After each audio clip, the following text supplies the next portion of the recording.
नमस्कार। आप देख रहे हैं द रियल टॉक शो। आज मैं आपको सुनाने जा रही हूँ उस रात की कहानी जिसने कई परिवारों की जिंदगी को एक पल में बदल कर रख दिया। शांति देवी अपने हाथों से बनाए गए छोटे से आशियाने में अपने पूरे परिवार के साथ सो रही थी। वहीं पास ही उनकी प्यारी सी गाय लक्ष्मी भी एक कच्चे गौशाला में बंधी हुई थी। हिमाचल के मंडी के कई गांवों में एक साथ ऐसा हुआ कि अचानक कुछ ही मिनटों में सब कुछ खत्म हो गया।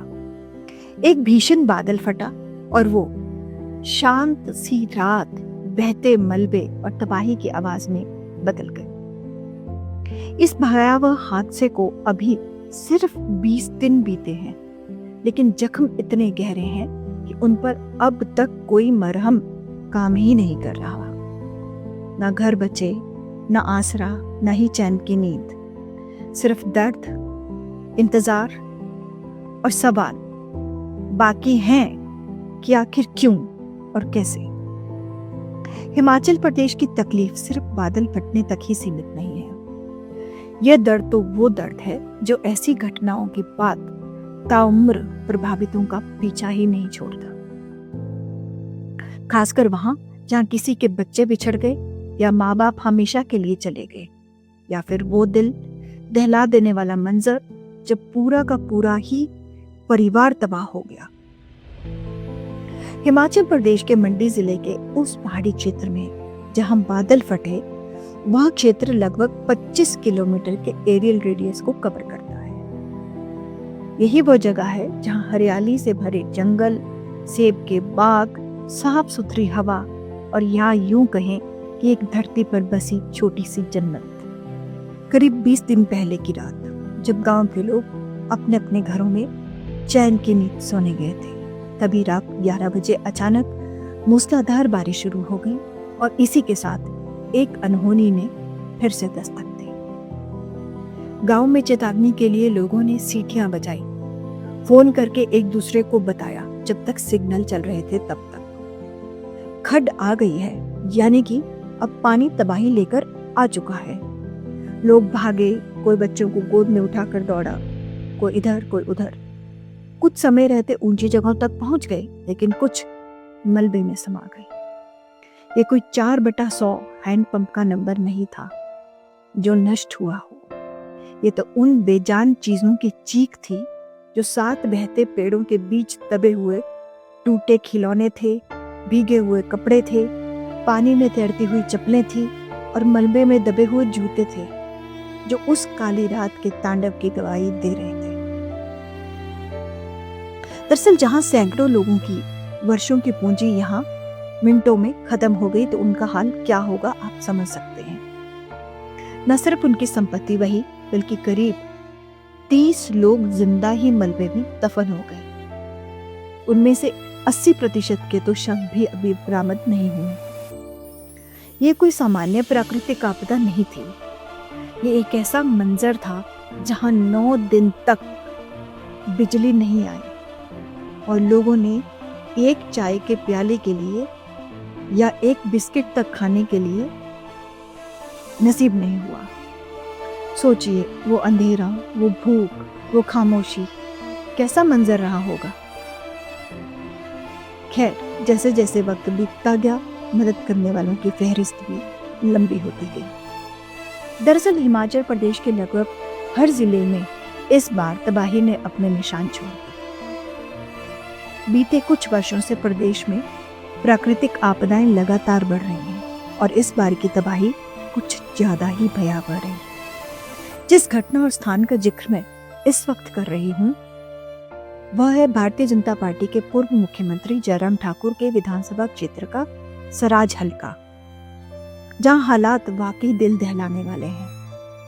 यह तबाही मंडी शहर से आगे करसोग तक फैले एक एरियल सर्कुलर जोन में दर्ज हुई है, जिसमें थुनाग, छतरी, जंजैली, शंकरदेरा और करसोग तक बहुत सारे गांव, कस्बे शामिल हैं। 30 जून की रात को इस क्षेत्र में बादल कुछ ऐसे फटे कि पूरी शिव भारती घाटी, इसे शिव भारती घाटी कहा जाता है, दहल उठी। मानसून की ठंडी हवाएं जब ऊंचाई पर पहुंची तो बादल अत्यधिक मात्रा में कंडेंस हो गए और वे कुछ ही मिनटों में 10 मिलीमीटर बारिश गहरे कहर की शक्ल में बरस गई।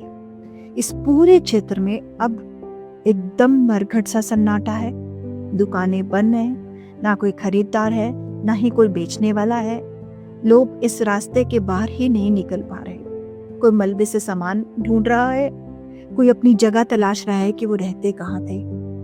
न पीने की पाइपें बची हैं पानी की, ना ही बिजली के खंभे हैं, ना ही पुल बचे हैं और ना ही सड़कें। अपनों को खोने का दर्द अलग है। किसी का बेटा चला गया तो किसी की माँ नहीं रही, किसी की गाय बह गई, उसे अब चाय बनाने के लिए दूध तक भी मैसर नहीं है। कपड़े बदलने को दूसरा जोड़ा नहीं है और सेब और आलू की फसल का बच पाना तो दूर की ही बात है। सुनिए, त्रासदी के बाद यहाँ महिलाएं क्या कह रही हैं, क्या महसूस कर रही हैं। बारिश हो रही थी, पहले सोए थे, उठने को ज्यादा बारिश हो रही थी, फिर हम खड़े उठे और इधर उधर देखने लगे। में हमारे पड़ोसी आ गए टोबर, फिर वो इन्होंने बोला ऐसे खड़ा गई बहुत नीचे तो सारा नुकसान हो गया। फिर हम सारे एक ही जगह में बड़े मुश्किल जाके इकट्ठा मिले। 2 बकरियां थी, गाय थी और घर था, मकान था। यहाँ देखो आधे पीछे बहुत बड़ा मकान था, सेब के पौधे थे, बहुत कुछ बीजा था, गोभी, हरा धनिया, बहुत सेब के पेड़ थे बड़े बड़े, वो भी चले गए नीचे, बह गए पूरे।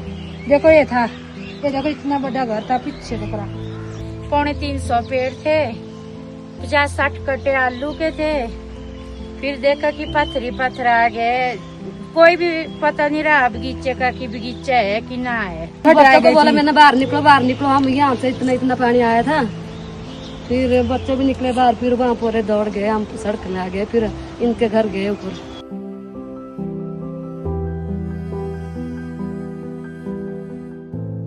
अभी उस इलाकों में जिंदगी का फिर से पटरी पर लौटना महीनों तक शायद संभव नहीं होगा, हो सकता है साल भी लगे और मानसिक स्थिति को फिर से मजबूत करने में पूरी उम्र लग सकती है।